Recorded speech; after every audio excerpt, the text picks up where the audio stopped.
गुरुर्ब्रह्मा गुरुर्विष्णू गुरुर्देव महेश्वरा गुरु साक्षात परब्रह्म तस्मै श्री गुरुवे नमः। नमस्कार सर्वांना, श्री स्वामी समर्थ। तुम्हा सगळ्यांचं आपल्या चॅनलमध्ये खूप खूप मनापासून स्वागत आहे।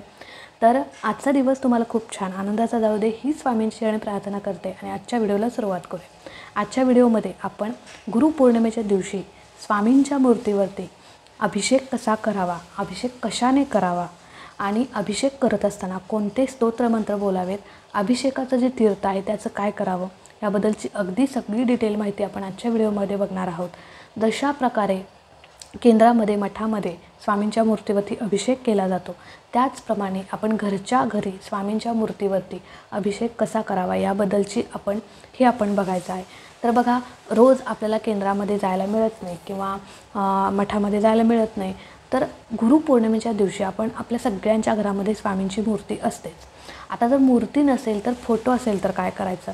बघा, फोटो असेल तरी देखील तुम्ही ही सेवा करू शकता, पण कसं करायचं हे सुद्धा सांगणार आहे। तर बघा, गुरुपौर्णिमेच्या दिवशी तुम्हाला छानपैकी बघा एक दिवस ह्या सगळ्या सेवा करा, आवर्जून करा। रोज आपल्याला शक्य होत नाही, माझ्याकडूनही होत नाही।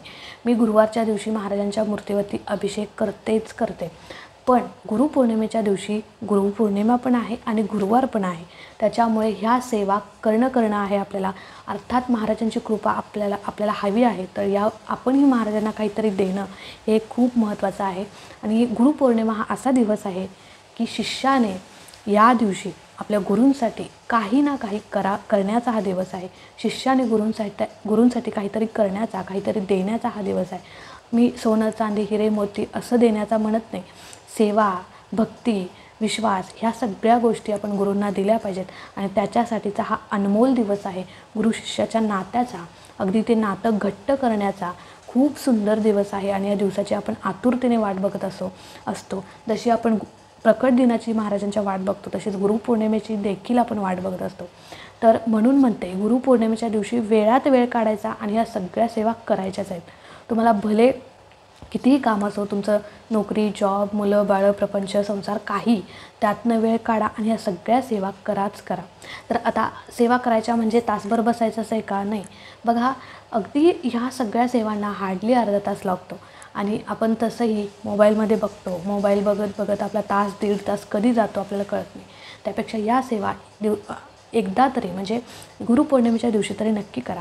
तर आता काय करायचं? गुरुपौर्णिमेच्या दिवशी महाराजांना अभिषेक करायचा आहे, तर आता कसा करायचा? बघा, तर सकाळी लवकर उठायचं, छानपैकी मस्त असं घरात छान वातावरण तयार करायचं, घरात तारक मंत्र लावून द्या, सोबत तुम्ही सुद्धा तोंडाने म्हणू शकता, कारण ज्यावेळी ते तारक मंत्राचे तरंग आपल्या घरामध्ये उमटत असतात, लहरी उमटत असतात, त्यावेळी आपल्या घरातील निगेटिव्हिटी दूर होत असते, आपल्या मनातली मळप दूर होत असते, लक्षात घ्या।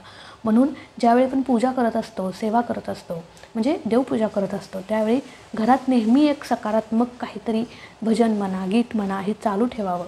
विष्णू सहस्त्रनाम तुम्ही चालू ठेवा, तारक मंत्र, महाराजांचा श्री स्वामी समर्थ याचा जप चालू ठेवा। तर अशा प्रकारे तुम्हाला छानपैकी घरात वातावरण तयार करायचं आहे। देवपूजा तुमची सगळी जी काही आहे ती देवपूजा करून घ्यायची आहे।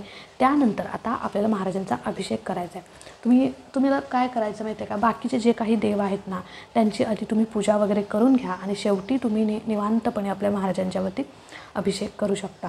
तर आता काय करायचं? महाराजांची मूर्ती तुमच्याकडे आहे, सगळ्यात पहिले मूर्ती असेल तर काय करायचं आणि फोटो असेल तर काय करायचं हे नंतर सांगते। पहिल्यांदा मूर्तीचं बघूया।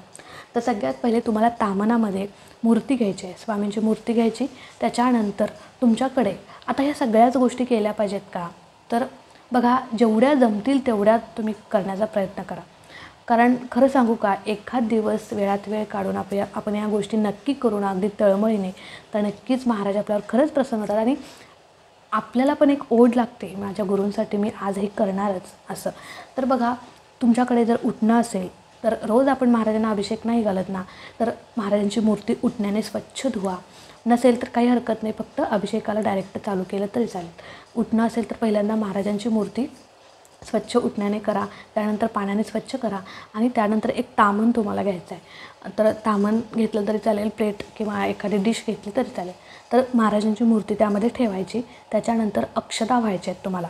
सगळ्यात पहिले तांदूळ, म्हणजे पांढरे तांदूळ नाही, त्याला हळद कुंकू लावायचे आणि थोडे अक्षता अशा व्हायच्या महाराजांना। त्यानंतर तुम्हाला अभिषेकाला सुरुवात करायची। अभिषेक करत असताना कोणते स्तोत्रमंत्र म्हणले पाहिजेत. ह्या स्तोत्रमंत्रांचा मंत्र म्हणून जे काही अभिषेक आपण करत असतो ना, ते अगदी दिव्य स्तोत्रमंत्र आहेत, लक्षात घ्या. आणि अशा प्रकारे जर आपण ते तीर्थ ग्रहण करू, आपल्या घरामध्ये शिंपडू, तर नक्कीच त्याचा सकारात्मक परिणाम आपल्या घरामध्ये दिसून येतो आणि खूप खूप खूप पवित्र आणि दिव्य तीर्थ ते होत असतं. आणि हे स्तोत्रमंत्र जे आहेत ना, अतिशय प्रभावशाली स्तोत्रमंत्र आहेत. त्याच्यामुळे हा अभिषेक तुम्ही गुरुपौर्णिमेच्या दिवशी केलाच पाहिजे. तर आता तामनामध्ये मूर्ती घेतली, अक्षता वाहिल्या आणि त्याच्यानंतर तुम्हाला स्वामींची एक माळ जप करायची. आता म्हणजे जसं मी सांगणार आहे तसंच तुम्ही करायचं आहे. सगळ्यात पहिले एकदा तुम्हाला अथर्व शीर्ष म्हणायचं आहे. अथर्व ह्या सगळ्या सेवा ज्या आहेत ना, त्या तुम्हाला यूट्यूबला मिळून जातील. यातल्या काही सेवा आहेत त्या आपल्या नित्यसेवेच्या पुस्तकामध्ये. आता नित्यसेवेचं पुस्तक थांबा तुम्हाला दाखवते. तर हे बघा, हे आहे आपलं नित्यसेवेचं पुस्तक. आता हे सगळे जे काही स्तोत्रमंत्र मी सांगणार आहे ते आपल्या या नित्यसेवेच्या पुस्तकामध्ये आहेत, म्हणजे या ग्रंथामध्ये आहेत. तुमच्याकडे जर हा ग्रंथ नसेल तर तुम्ही नक्की आवर्जून हा ग्रंथ घ्या. कारण म्हणजे ज्या काही आपल्याला सेवा करायच्या असतात ना, त्या सगळ्या सेवा यामध्ये आहेत. बऱ्याच म्हणजे जवळपास सगळ्या कुलदेवीच्या सेवा म्हणा किंवा स्वामींचे स्तोत्रमंत्र, आरती किंवा संतान प्राप्तीविषयी काही सेवा, या सगळ्या या ग्रंथामध्ये आहेत. त्याच्यामुळे आणि केंद्रामध्ये ज्या काही आपल्याला सेवा सांगितल्या जातात त्यापैकी बऱ्याच जवळपास एक 90% तरी सगळ्या सेवा यामध्ये आहेत. त्याच्यामुळे हा ग्रंथ तुम्ही अवश्य घ्या केंद्रामधून. तर पहिल्यांदा तुम्हाला एक वेळा अथर्व शीर्ष म्हणायचं आहे. अथर्व शीर्ष म्हणून झाल्यानंतर आता पळीपळीनं किंवा चमच्यानं तुम्हाला महाराजांच्या मूर्तीवर अभिषेक करायचा आहे. किंवा तुम्हाला पळीपळीनं म्हणजे जमत नसेल, तुमच्याकडे जर गळती असेल तर गळती लावून तुम्हाला हे सगळं म्हणायचं आहे. म्हणजे गळती लावली ना की आपलं स्तोत्रमंत्रसुद्धा व्यवस्थित पठण होऊ शकतात किंवा आपण म्हणू शकतो. तर आता गळती लावायची, अभिषेक चालू करायचा आणि त्यानंतर पहिल्यांदा तुम्हाला एक वेळा अथर्वशीर्ष म्हणायचा आहे, एक वेळा पुरुष सूक्त म्हणायचा आहे, एक वेळा श्री सूक्त म्हणायचा आहे, एक वेळेला पवनाम सूक्त म्हणायचा आहे. पवनाम सूक्ताविषयी बऱ्याच कमेंट्स आल्या. तर पवनाम सूक्त जे आहे ते तुम्हाला यूट्यूबला मिळून जाईल किंवा जमल्यास तर मी ते खाली डिस्क्रिप्शनमध्ये देते. त्याचा तुम्ही स्क्रीनशॉट मारून घ्या किंवा त्याच्यापेक्षा तुम्ही यूट्यूबला जाऊन तिथे तुम्ही म्हणजे हे करून स्क्रीनशॉट मारून तसं वाचू शकता किंवा PDF डाउनलोड करून तशा प्रकारे तुम्ही वाचू शकता. गुगलला तुम्हाला मिळून जाईल. तर अशा प्रकारे तुम्हाला पवनाम सूक्त हे अगदी इंटरनेटवर मिळून जाईल.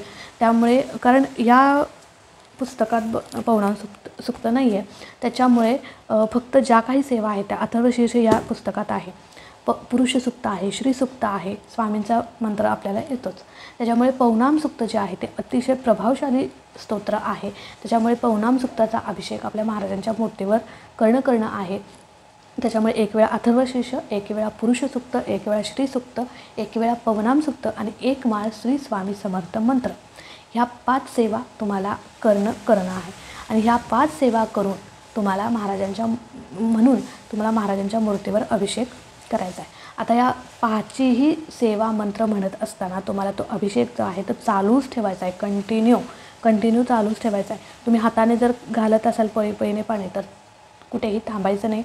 तुम्हाला कंटिन्यू ते तुम्हाला चालूच ठेवायचं आहे. तर अशा प्रकारे स्वामींच्या मूर्तीवरती आपल्याला अभिषेक करायचा आहे. आता अभिषेक करत असताना तुम्ही कशाचा करू शकता? तुम्ही पंचामृताचा करू शकता, फक्त पाण्याचा करू शकता, दुधाचा करू शकता, मधाचा करू शकता, दह्याचा करू शकता.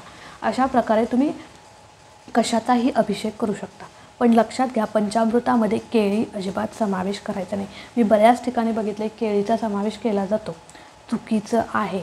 पंचामृत म्हणजे दूध, दही, तूप, साखर आणि मध या 5 गोष्टींनी पंचामृत तयार होतं. त्याच्यामुळे या पंचामृताने देखील करू शकता. मी तर म्हणेन शुद्ध पाण्याने तुम्ही महाराजांच्या मूर्तीवर अभिषेक करा. तर झालं, तुमच्या इच्छेवरती आहे. तर आता ह्या अभिषेकाचं जे तीर्थ आहे ते काय करायचं? चुकूनही तुम्हाला वेस्ट करायचं नाही.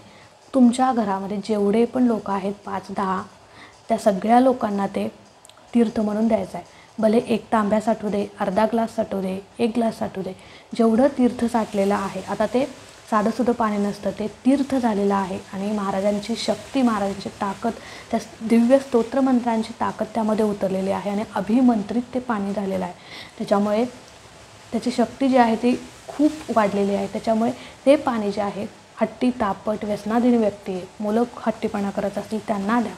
घरात निगेटिव्हिटी असेल, घरात टॉयलेट आणि बाथरूम सोडून सगळ्या घरामध्ये फुलाने थोडं थोडं शिंपडायचं आहे.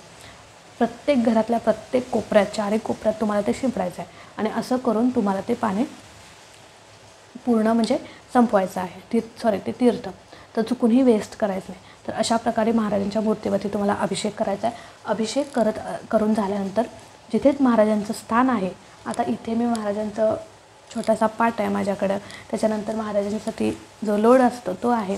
तर तुमच्याकडे असं छोटंसं महाराजांचं आसन असेल तर ते महाराजांची पूजा करा. तिथे त्यांना ठेवा आणि मग तुमची जी काही बाकीची पूजा आहे पंचोपचार पद्धतीने धूप, अगरबत्ती, अष्टगंध, फुलं हे सगळं वाहून नैवेद्य अर्पण करून गुरुपौर्णिमा तुम्ही साजरी करायची आहे. आणि त्यानंतर तुमच्या ज्या काही सेवा आहेत त्या तुम्ही करू शकता. तर चला, आजचा व्हिडिओ इथेच एंड करते. आवडला असेल तर नक्कीच लाईक करा, शेअर करा. चॅनलवरती नवीन असाल तर चॅनलला सबस्क्राईब नक्की करा. भेटूया अशाच एका नवीन व्हिडिओसोबत, नवीन सेवेसोबत. तोपर्यंत खुश राहा, आनंदी राहा आणि सगळ्यात महत्त्वाचं स्वामींची सेवा करत राहा. श्री स्वामी समर्थ.